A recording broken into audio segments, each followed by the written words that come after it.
everyone. This is Tim with Online Big Blue, bringing you the best in New York Giants sports talk and entertainment. It's a Monday. Oh, we've talked about the general manager position. We've talked about who I would like the Giants to go through. They are going to be going through the collective interviews or interviews 2 this week. So we don't know. But the big question is going to be the head coach. Is going to be the other question. While the importance of the general manager is there, the symbiotic relationship between the general manager and the head coach is going to be paramount. Now, there's a lot of guys out there that the Giants would like to see potentially come in for interviews. There's a lot of guys that I know fans would like to see. Vegas has Brian Daboll. I can never get that name right. As the forefront or the runner. That's the numbers coming out of Vegas. And like I said, anytime I always go for something, I always go for Vegas.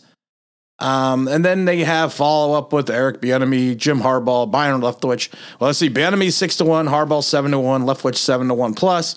I got Josh Snell 8-1, Patrick Graham 9-1, Todd Bowles 10-1, Kellen Moore 12-1. Well, he's like he could be interviewing soon. Jim Caldwell is 14-1, and Dan Quinn is 20-1. I mean, I like Brian out of Buffalo, offensive guy. But a lot of people forget some of the problems and some of the trouble the Buffalo offense had during the season. And a lot of people seem to have some short-term memory that even Sean McDermott called him out, Brian, that is, back in an interview. I think it was after a game. I can't remember. It was December 8th. Basically called him out after the game. So, I mean, I find it interesting that he is the golden child that everyone loves right now. But, is he the best fit for this team? I mean, yes, he's put in his work, he's put in his due diligence, he's making a name for himself, but I don't know. There's just something there for me. And it could mean nothing. But there's something there for me that just kind of makes you go, If you take a look at their record, okay? Take a look at the loss record. They had 16 points in the loss to Pittsburgh in the beginning of the season. If you take a look, and like I said, you got to go more. They had 9 points in a loss to Jacksonville. 6 points in a loss to Jacksonville. They put up a sultry 15 points in a loss to Indianapolis. They put up a 10-pointer in New England. They did put up 27 points in a loss to Tampa. So you had some games where the offense, looked pedestrian. And I'm not going to sit there and extol the virtues of him off a couple games, but like I said, I know he's the money bet. He's plus 260. He's plus 260 or 260. He's plus 260, meaning that if you bet 100, you win 260 in profits. He's the guy. He's the guy for Vegas's odds. And there's, but I mean, if I'm looking at it, there's some guys on this list that I would like to see more than I would like to see Brian.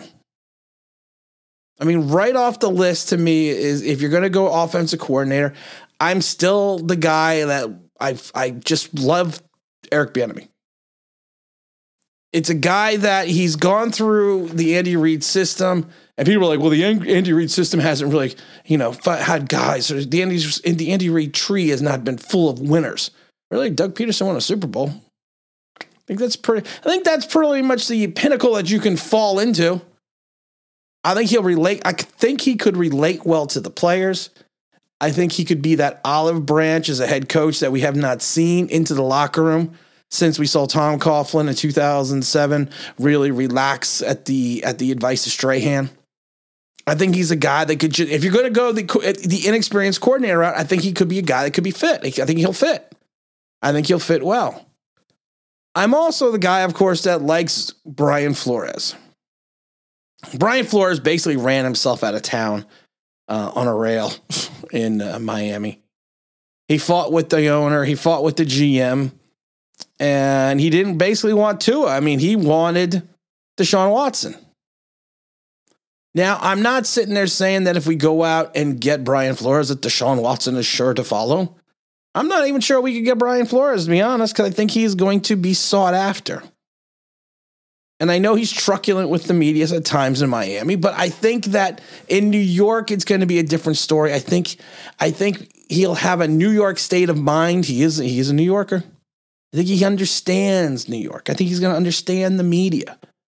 I think he could show the Giants the way because he has 3 years of experience and 3 years of successful experience. Like I said before, you start the season 1-7 and you finish 9-8. You did something right in that locker room to not lose this team. You did something right. The other name that's always been bandied about is Doug Peterson. Doug Peterson would be a riot, man. That would be a quiet riot. We're not gonna take it. Of course, that's Twisted Sister. I mean, is it water under the bridge for what Giant fans perceived was a slight during, knocking a 6-10 team out of the playoffs? 6-10. I'm going to rephrase that again so other people can hear it. A 6-10 team out of the playoffs. Did you really knock a 6-10 team out of the playoffs? I don't think so. He's a guy that, started up as a coordinator, has the head coaching experience, put together some Eagle teams that I didn't think were going to be competitive, and they were. Won a Super Bowl, the Philly Special. A guy that can relate to players. You kind of wore out his welcome in Philadelphia because I think it's more of the perception of the fans that he tanked. And honestly, if you're going to go for a draft choice, why not? I mean, last game of the season, you're not really playing for much, and you never really tank in the league. I mean, you've made it into the league. You have somewhat of a skill set to play.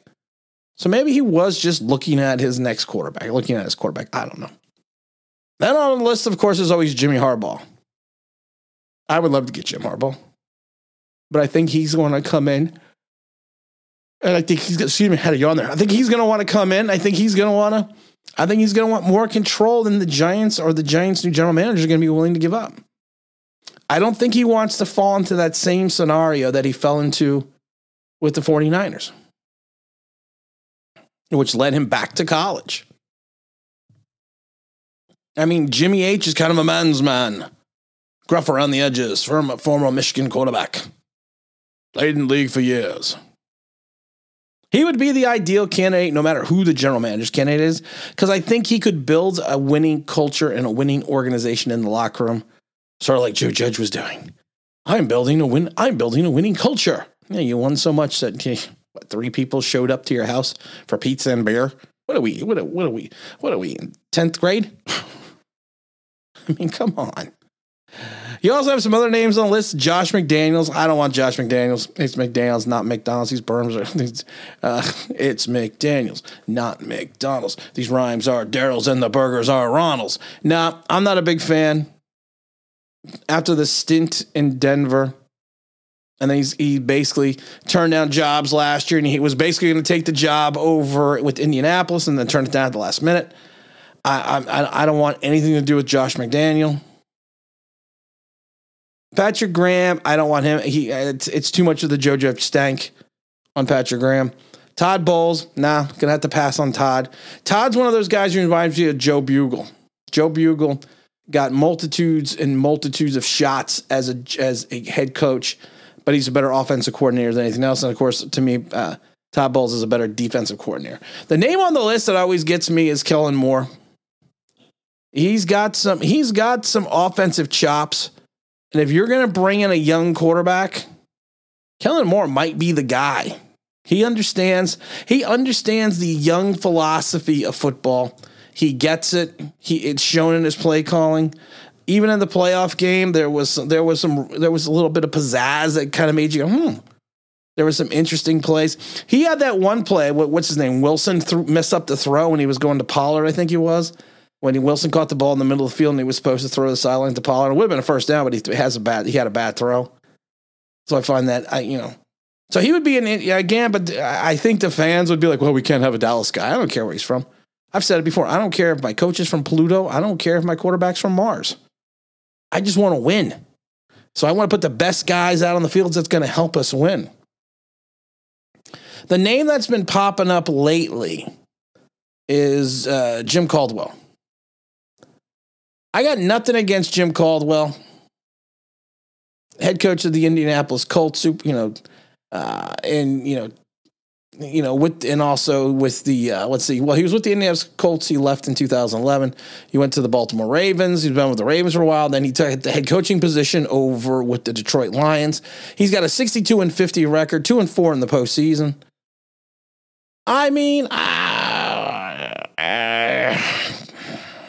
if you look at it, he's 14-2 that one season in 2009 when they lost to the Saints in the Super Bowl. So, I mean, he's got a track record. His record in Indianapolis is 14-2, 10-6, then 2-14 where he got himself fired. His record in Detroit, believe it or not, was 11-5, 7-9, 9-7, and 9-7. Yeah, Detroit at one point in time was good. He has not what I would call an exemplary playoff record.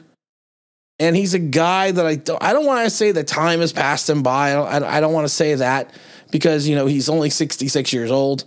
But I do think that the league has moved on from him, to be perfectly honest, and not in a bad way. I mean, the last job he had was in 19. He was assistant head coach and quarterback coach with the Miami Dolphins. But I keep seeing that name bandied about. I kind of want to stay. Like I said, I want a guy with some experience, but I want to kind of stay away from Jim Caldwell. I really do. And also, you got people out there like Byron Leftwich. Byron Leftwich, people will tell you, is a gentleman that's living off the laurels of Tom Brady. But he's been a pretty good coordinator before Brady showed up too, and a pretty good coach. So I mean, he's earning his stripes. He's getting his opportunities, and I just don't think this is the year that he is going to get a head coaching job. That is Byron Leftwich, but I do think maybe in a year, another 2 down the road, he will. If you're asking me if I had a choice, and I've said this before, like the general manager, if I'm bringing in Ryan Poles, I'm bringing in Eric Bieniemy. If I can't get Jim Harbaugh, my 3 choices would be choice 1, Jim Harbaugh, and then I'd probably say choice 2, Brian Flores, and then I would say choice 3 is Eric Bieniemy. Those are my choices. And of course, we're going to be doing our live stream with Dom on Tuesday at 4 p.m. Eastern Standard Time, talking about the Giants and everything going on this offseason. Hopefully, we'll get to find out who was going to be in the second round of interviews or the final round of interviews for the position of general manager, so we can figure out who this coach is going to be. We have to just wait and see. And again, this is Tim with Online Big Blue Ring and the best in New York Giants sports talk and entertainment. And as always, if you could like, if you could subscribe, ring the bell, that'd be awesome.